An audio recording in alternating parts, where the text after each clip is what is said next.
Hello, everybody. I'm Toby Schifsky. I'm the Vice President of Real Estate Education at Kaplan and Dearborn Real Estate Education.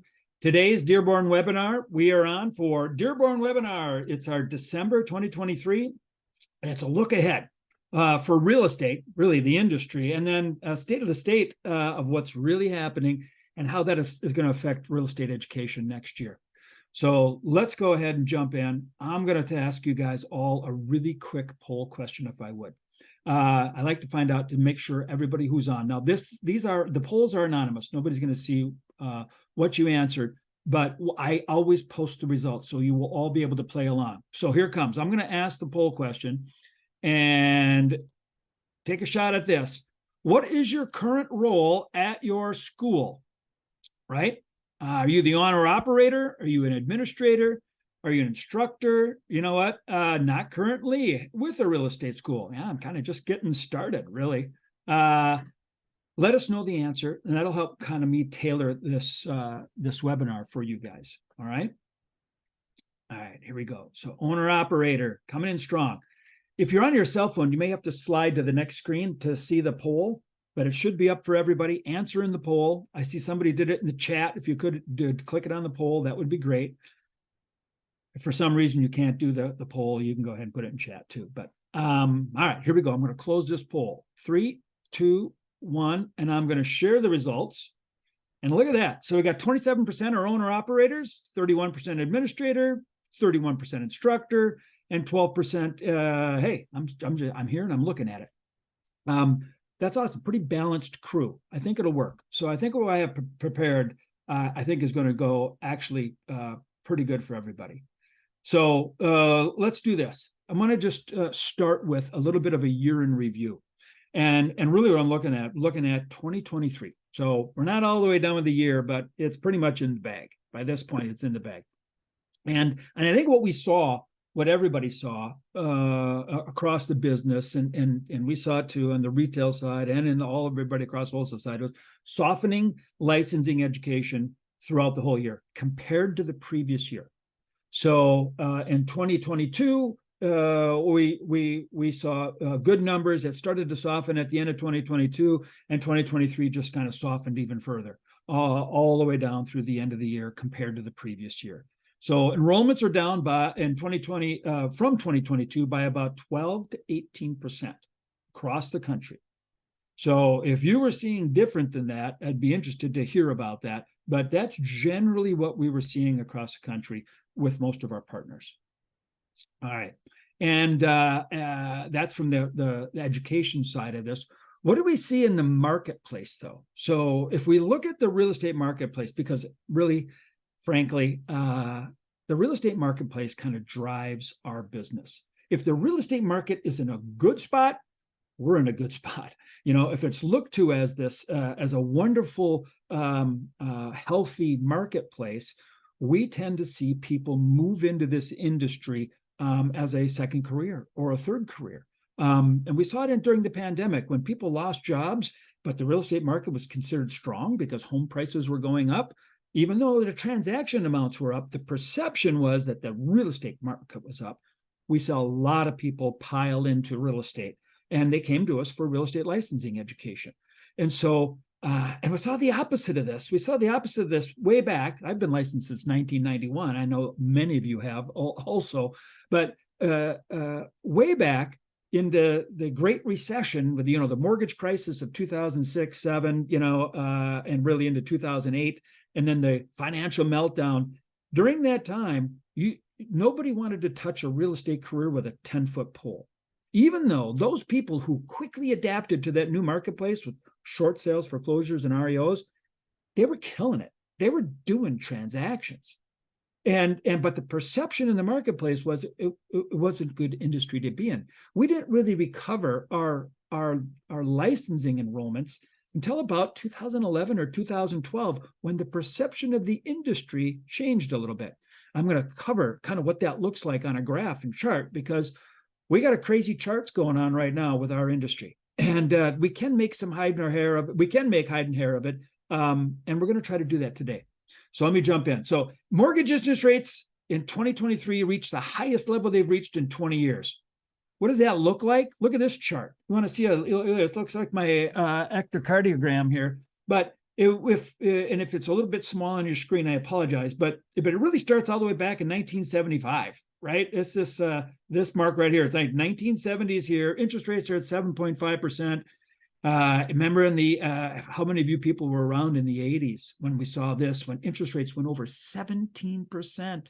People cry about 7 or 8% now. You should have seen the crying back then. My family was in real estate. I saw a lot of crying back then. But look at this super long trend line coming down all the way down here. I mean, ridiculously low interest rates. And then it goes even further in 2020, and we're skimming at the bottom until about end of 2022, 2023, and boom, the interest rates go up.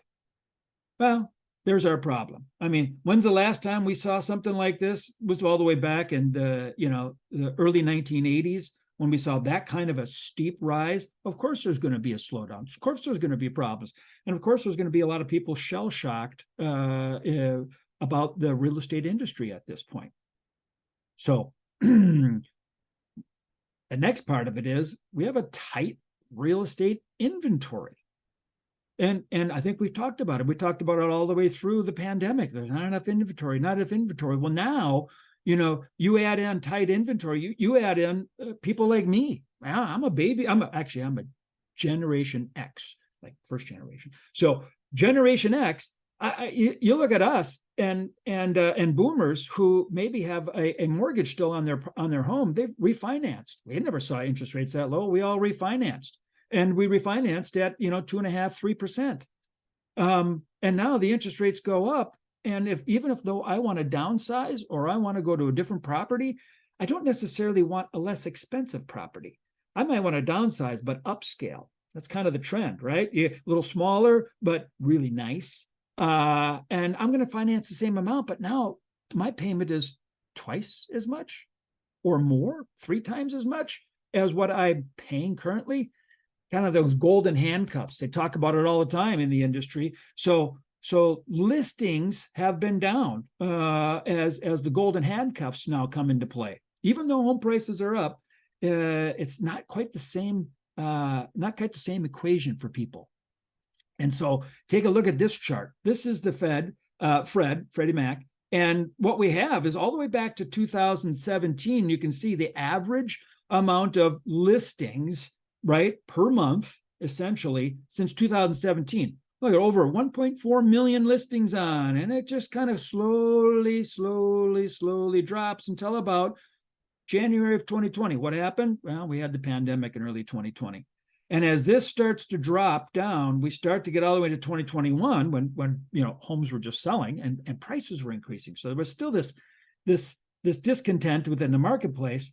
And what happens is it hits the bottom, at the end of 2022. And it does this little rise and this little bumps. These little bumps that you see in here are generally January. Every January is the low point. And then everybody comes back on during the summer. Well, there's bad news here, which is listings are still low. But the good news is that maybe it's changing just a little bit. In fact, I think our active listing point right now is at the same nationally as it was just around the start of the pandemic, right over here in maybe July of 2020. So the listings are starting to tick back up, but it's still affecting us. Not enough inventory. The next part, median home prices. Now, the good news is median home prices have not crashed. We have not bombed like the mortgage crisis of 2008, right? And what followed in the Great Recession. We haven't done that. That's also kind of a hindrance to selling.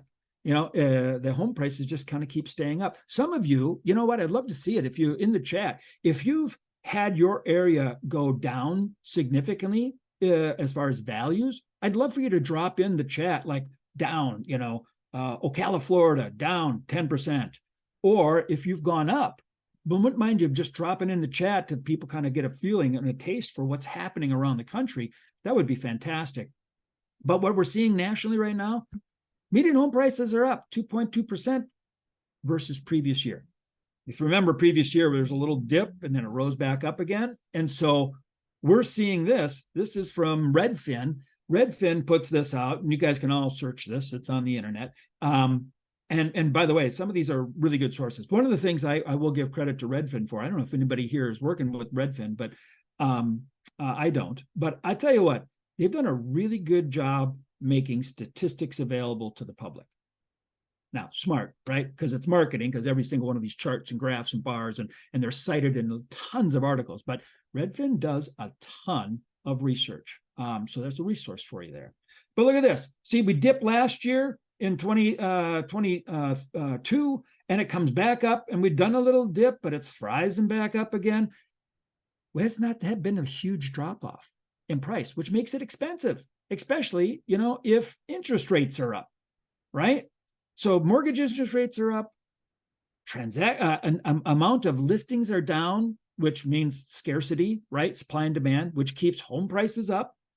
So given all that, the biggest key here is, it's about transactions.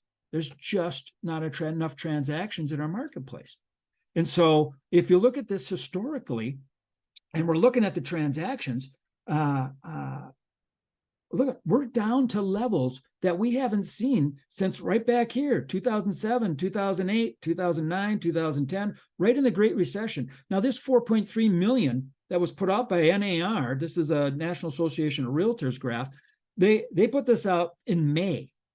Well, it's dipped even a little bit lower since May. So we're going to be right down here in 2008, 2009, 2010 levels for number of transactions. And I want you to remember this 4.3 million, it's actually not transactions, it's number of homes sold, sorry, but it's all about transactions, because that's when people get paid. That's when people think there's a healthy market, is transactions are happening and people are getting paid.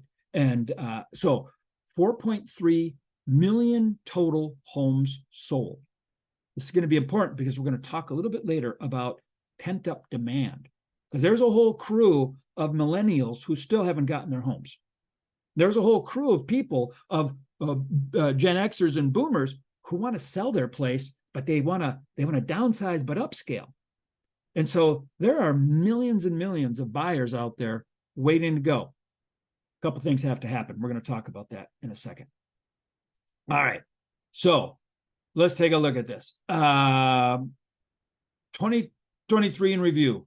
Mortgage interest rates we talked about. Let's come all the way. The next one here, the next bullet, the big bullet, is going to be this. There's a class action lawsuit. How many people haven't heard of it? I hope you all have heard about this, but there's the largest class action lawsuit ever won against the Realtors Association and large real estate brokerages. And it's just the first of many.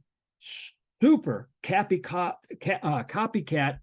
lawsuits out there all over the place, right? So what was it about? Just want to make sure we're all clear, because it will redefine our business with the real estate marketplace. And it will create opportunities in the education business too. But this will redefine the real estate business, right? So the lawsuits are centered around, if you don't know, the lawsuits are centered around buyer broker compensation being negotiated between the listing agent and the seller, and then agreeing to put it in the MLS and publish it. And then everybody's agreed through their relationship with their broker and association and the MLS that says we're agree to pay the buyer broker compensation at this much. Well, a federal jury found for the plaintiffs, the people that sued, it said, listen, that's antitrust. You can't do that. And as a matter of fact, the jury agreed with them. And it's a $1.8 billion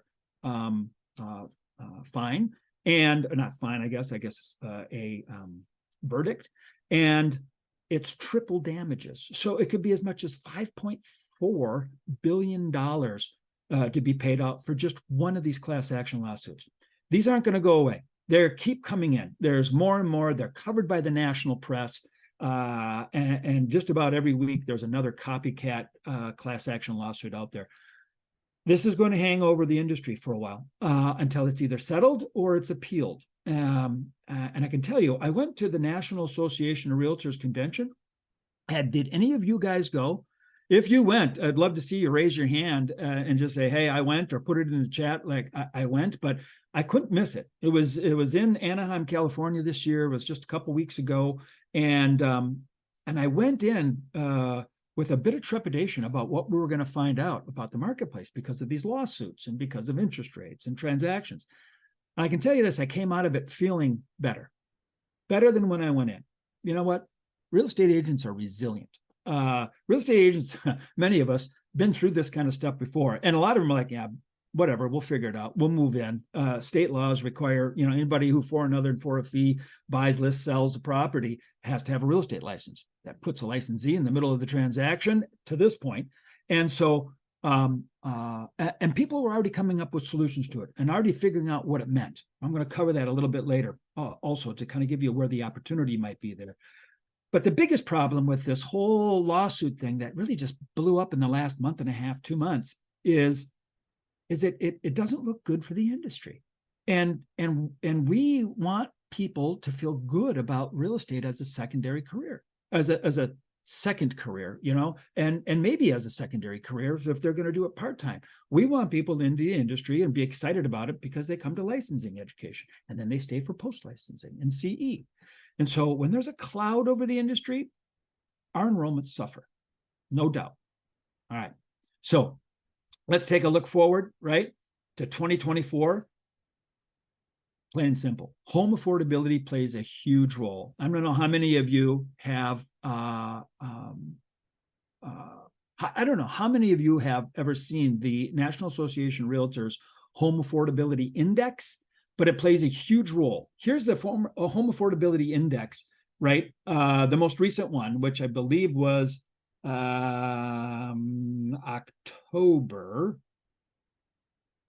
September. Yes. No. Yeah, September. Sorry. This is September. And I can tell you October and November will be coming out shortly. But the idea is this.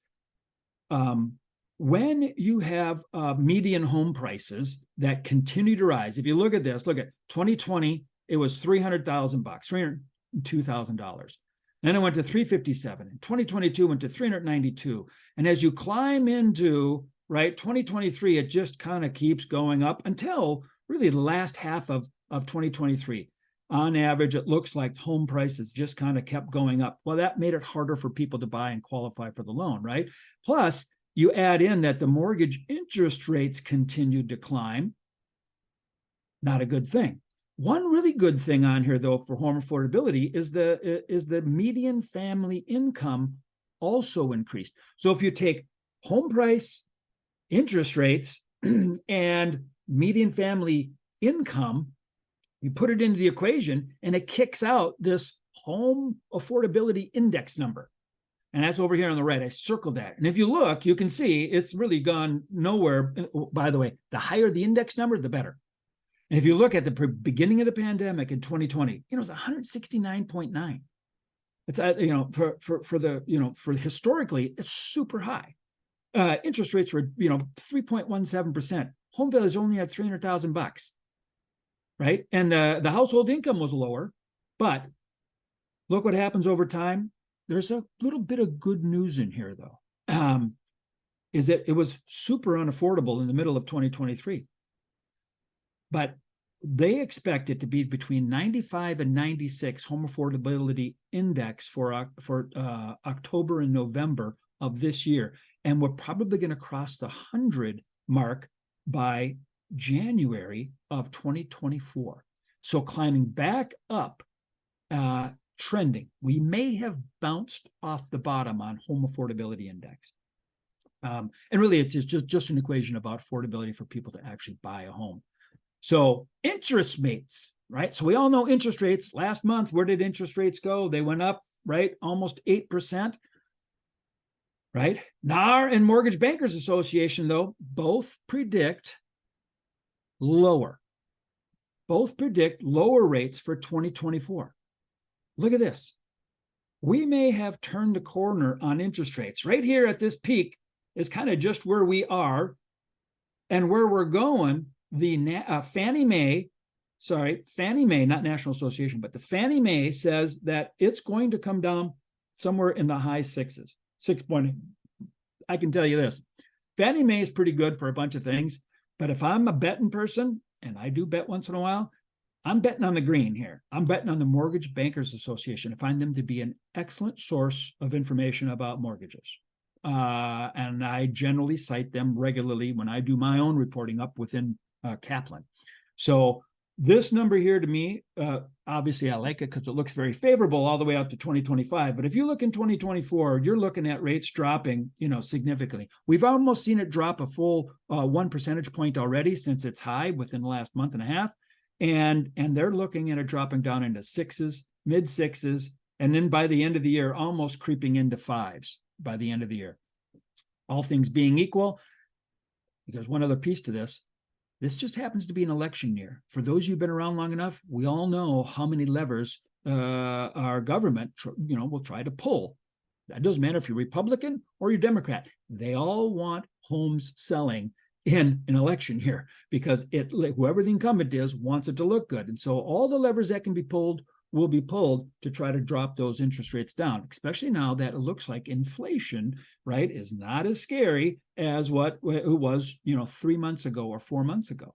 So all of that kind of plays into this, that we may have turned the corner on high interest rates. Once again, for us in the education industry, it's all about the perception of the business of real estate. All right.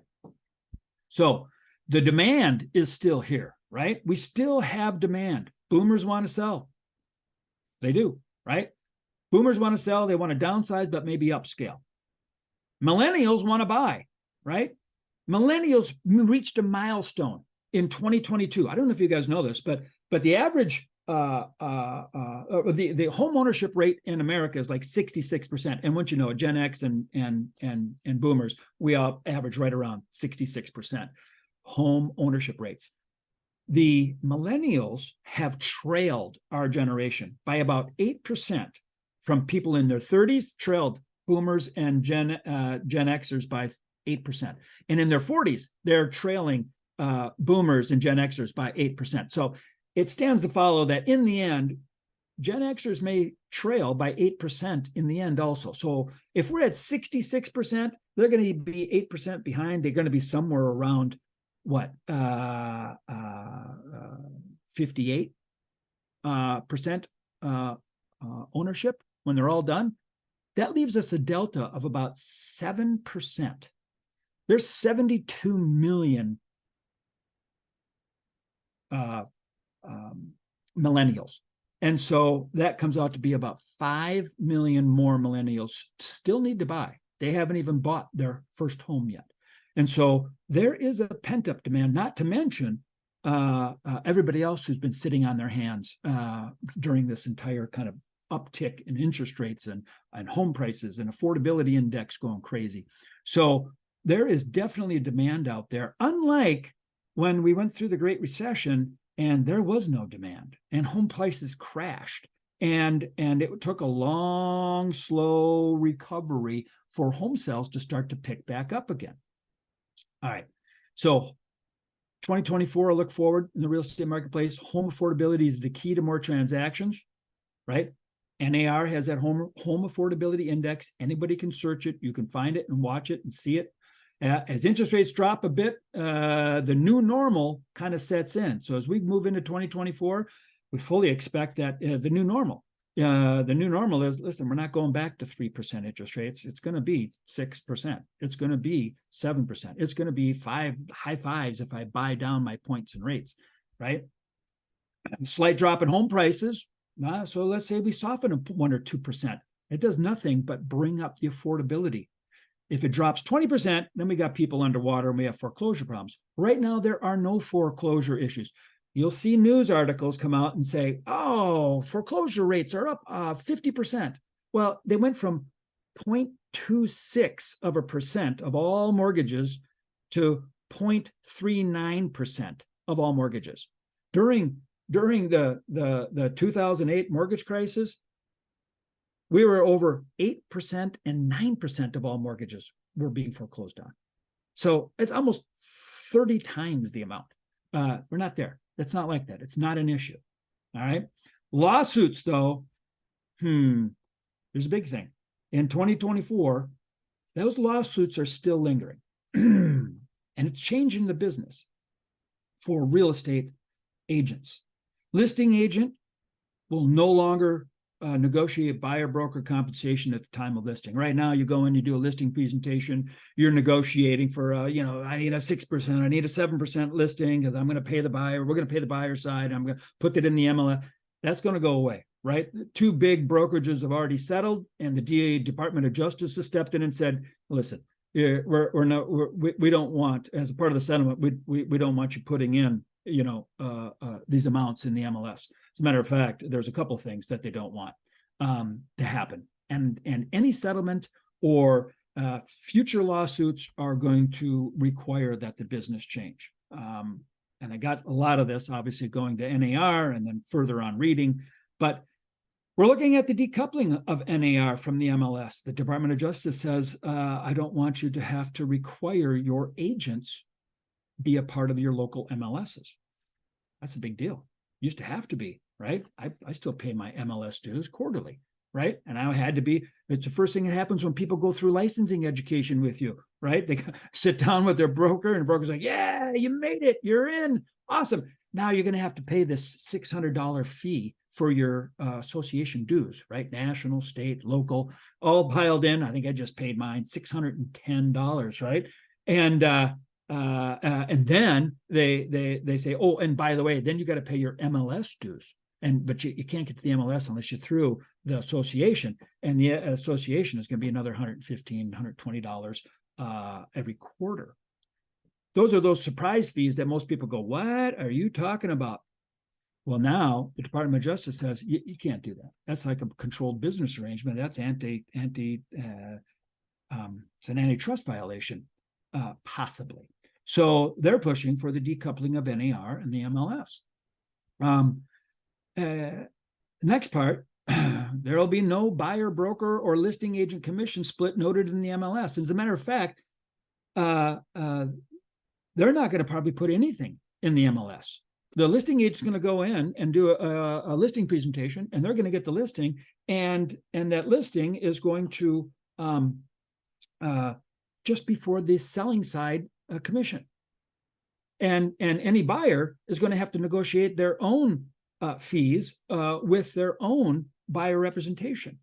Now, there is a place where some things are so old it's new, because back in the day when I first started in 1991, I think it was, we used to have to write our commission as a buyer's agent into the purchase agreement. Seller agrees to pay buyer's agent X amount of dollars. Well, those days are coming back, or something very close to that. And that's going to all unfold through 2024, but it will be different. It will be definitely different by this time next year, right? What will buyers need to do? This is kind of something for you to look at here, because there may be an opportunity in here. Buyer brokers will need to enter an employment agreement with the buyer. They have to have a buyer representation presentation, like now they got to go compete for buyers, and they have to like demonstrate a value proposition. How are you going to get business if you can't differentiate yourself from your competition? I can literally see buyer representation presentations with a full value prop, with a menu of items that you're going to provide for that buyer, because now you're going to have to justify the commission that used to be negotiated in a listing agreement. Funny thing is, right? Strong negotiating skills. Funny thing is, when I went to the National Association of Realtors Convention, there were numerous agents that said, this is going to be really kind of incredible, because a lot of them, even though these lawsuits came about because people felt they overpaid for commissions because they didn't negotiate with the buyer's agents, the agents at the association were talking openly saying, I think this is actually going to raise commissions, because now the savvy agents can actually negotiate the buyer's commission, buyer broker compensation directly with the buyer. They're not going to take 2.2% or 2% or 2.4%. They're going to negotiate higher rates. And in a weird twist, it might actually create more expense for people in a real estate transaction. But needless to say, it's going to change, even to the point where you may have listing companies and you may have buyer representation companies. Totally split, because who cannot take a look at this and say, well, what about dual agency? Where, I mean, if they're going to go after the way business has been going, what about dual agency, where there's questions about fiduciary responsibilities? So lots coming. Listing specific brokerages and buyer specific brokerages. There's an opportunity for you. Here we go. What else is going to happen in the marketplace? We're going to lose agents. Now, I've saw some articles say 50% of all agents, 60% of all agents, 70% of all agents. I even saw some equity firm said 80% of all agents are going to be out of the business. That was not the sentiment at all at the association conference. That was not that's not my opinion either. From what I've seen, from everything from the Great Recession to today and beyond, even all the way back into the early 1980s, my family was in real estate when interest rates went to 17.5%. It was not that kind of a fallout, but it will be a fallout, and it's a couple reasons. First off, there were a lot of people who during the pandemic never retired. Never, it was too easy. They would pick up the phone and, hey, can you list my home? Sure, I can list your home. Put a stake in the ground, sells. There was a lot of people who hung around during the pandemic who would have normally just natural attrition would have gone out of the business. They didn't. And so we have a lot of those people who just haven't quite let their license go. But the estimates are there's about 80,000 called zombie agents out there who still have a license, but they're not practicing real estate. It's going to go bigger, though. There will be more out. There will be a correction, so to say. I'm estimating somewhere between 15 to 25% of all agents are going to drop out of the business. So if I'm looking at 1.6 million realtors right now, that's about a 20% drop. There's about 320,000 realtors drop out of the business. I can tell you this. In the National Association of Realtors member report from this October, they've only seen a 1.49% drop in members since previous October. So just in the last only one. Now, it is picking up speed. And there are a couple states who are over 5% drop already. There are a couple states who are positive. Florida is positive still. Texas is positive still. But there are some states who are dropping, starting to drop fast, and we're going to expect it. What does it look like, though? Let me give you this little graph and chart. Hopefully, you guys can see this pretty good. So, number of realtors since 1980. Look at this, right? 1980, there was like 750,000 realtors. And it just kind of kept climbing. And then the big rush, right? Those of us who were around in 2000, 2001, 2002, 2003, all the way up to about 2006. I remember, right, in the education business, man, what a bonanza. I mean, crazy bonanza. We were building classrooms as fast as we could. As fast as we could build a classroom, literally, physically build a classroom, we'd fill it up. It was crazy. And in 2006, my little state of Minnesota, we put 7,300 people through in licensing. And in 2007, we put 1,300. That's how fast it dropped. The bottom dropped out of that market. And we lost a ton of realtors. There was a correction and it came down. And now we're sitting at about 1.6 million. If it's 20%, that's 320,000. That puts us back to about 1.28 million realtors. Puts us back to about the peak of 2008. The peak, not the bottom where we hit in 2012, but the peak. It's not all bad. Not all bad. There are a lot of people who probably shouldn't be in real estate right now and need to move on. But what it also does, if they do move on, is does that make more room for new agents coming in? We're all in the education business. I'd love to educate more people coming into the industry. If you're heavy into continuing education, got to be aware of what that's going to do. All right. So total licensees estimates are about 2.3 million total licensees across the country, which means about 460,000 people, agents out of the business over the next really 18 months to 2 years. You remember everybody's renewal cycle. You don't really know when somebody's out until they don't renew. Then they're for sure out. So that's what we're looking at there. For sure out 460,000 people. All right.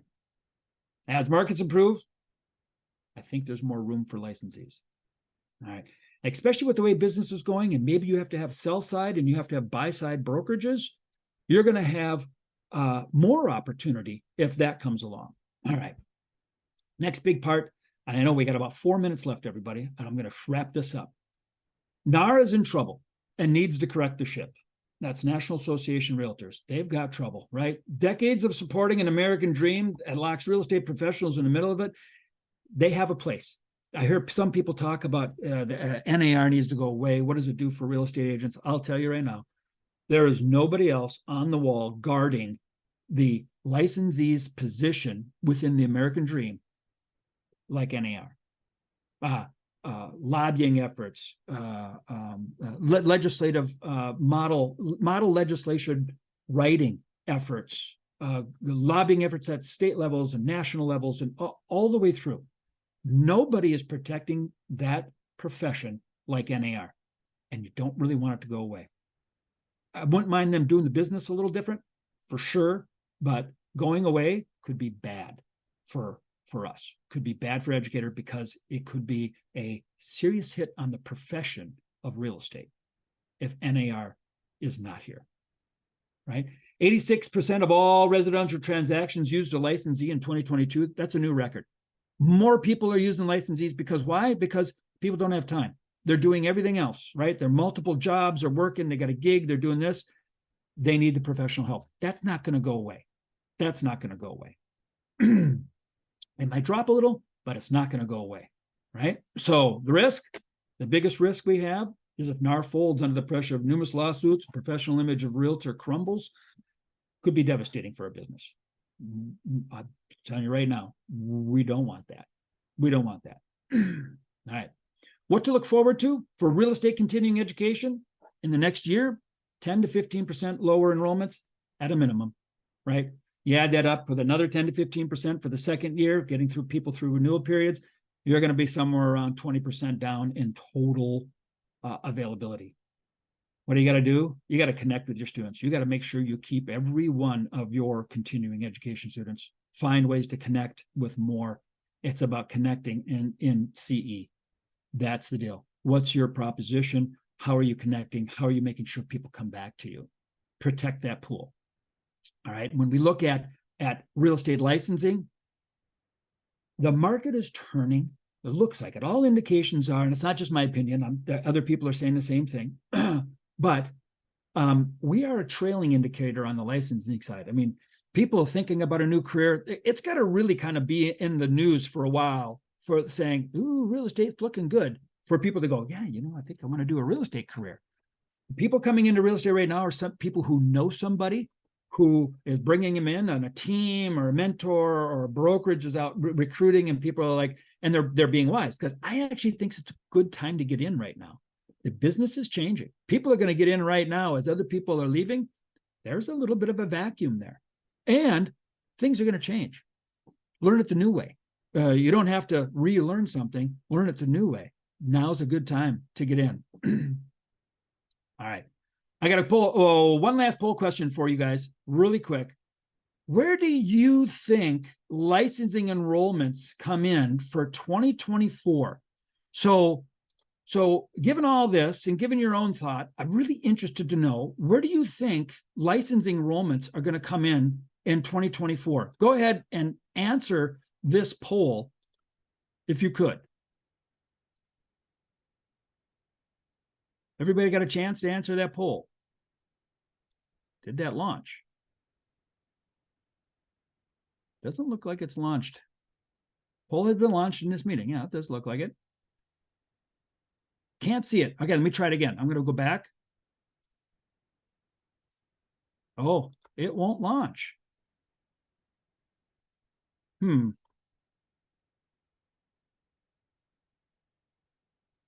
Well, I am so sorry, but the poll won't launch. I'm going to do this.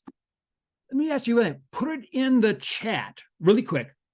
Do you think it's going to be up like 5%, 10%, 20%? Put what you think is going to be up for licensing enrollments for 2024 versus 2023. And if you think it's going to be down, put that in the chat. I'd love to hear it. I'm so sorry the poll doesn't work. Look at up 3 to 7%. John Wheeler's all in. Up 20%. Ooh, I hope you're right. Up 5%. Love it. Love it. Expect an increase in real estate licensing. Now, look at this. Up, up, up. Everybody's going up. I love that. Beautiful. Down. All right, Julie. Probably the only realist in this group going down. Ken down 10%. Here's where I think we're going to come in.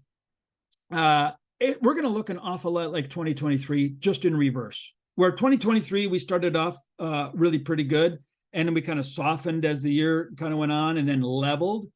I think we're going to start at that level, and then we're going in January, and we're going to climb towards the end of the year as the market turns and as the perception of the real estate market becomes more favorable. I do think we're going to turn, and it's going to finish the year next year stronger than it's finishing right now. That's what I see. So once again, I think it's going to be pretty flat. But I tell you what, we're going to do this next year. We're going to figure out exactly where we came in. Where to concentrate your efforts. Just a real quick wrap up here. And really, this is about making sure you're maximizing the customers you do get. How do you maximize that? Right? This is really about average order value. Increase your average order values. If you've got somebody who's going to buy from you, make sure you're offering them everything that they might need, because it will shock you how many people will actually buy it. Over 90% of our licensing that we sell is in packages, and continuing education in packages wins. Over 90% of what we sell in continuing education is packages. So get a bigger order number when people buy from you. Sell upgrade packages. Well, not only packages, but how about something with some professional development added on, right? Career Builder in our RE Campus platform, the Career Builder is an awesome coaching program that allows people to actually compete quickly. And in this marketplace, they're going to want to compete quickly. So how do you increase your average order value? Offer packages with additional items that people want. And I know you all are entrepreneurs. You got a bunch of different stuff, but find out, how do you increase your average order value? Is that actually increasing pricing? Really tough. A lot of discount happening in the marketplace right now as people are looking for that extra bit to try to finish the year. But think about your value proposition. Think about how you're going to connect with those people. And then once you get them, how are you going to make sure you give them everything that they want, that they're willing to pay for? All right. And then do everything you can for positive student outcomes. Once again, people have to be successful when they use you. If they're not successful, they don't tell other people about it, right? Don't lose your post-licensing students. Hold on to your CE students, everything you can. I would market them regularly. Emails, constantly, checking, calling, get them all. Offer professional development if you can. If you've got the opportunity to do that, if you've got the opportunity to make non-regulated education income, I would look for that too. This is a changing marketplace. There are going to be opportunities for people to teach people about buyer broker representation. There's going to be opportunities for people having to do their business different, to teach them how to do that. All right. In the end, I tell you one thing I heard over and over and over again at the association conference, and it was survive until 25, meaning 2024 is going to look a fair amount like 2023, except it's going to set up for a really good 2025. And I kind of think the same thing. I believe that we're going to come out of this pretty fast, and it's going to be a very robust 2025, right? Affordability is going to be better. The demand is still there. I mean, the demand is still crazy there. And so I do believe that 2025 is going to be a very good year for everybody. That wraps up our webinar today. We'd like to hear from you. If you could, right, send us a note, right? Let us know if the webinar was helpful. You can contact us, right, at any time through salesops@dearborn.com, or you can go to our website and you can reach us there. Love to hear from you, everybody. Thank you for the time. Happy holidays. And let's march on 2024. Thank you.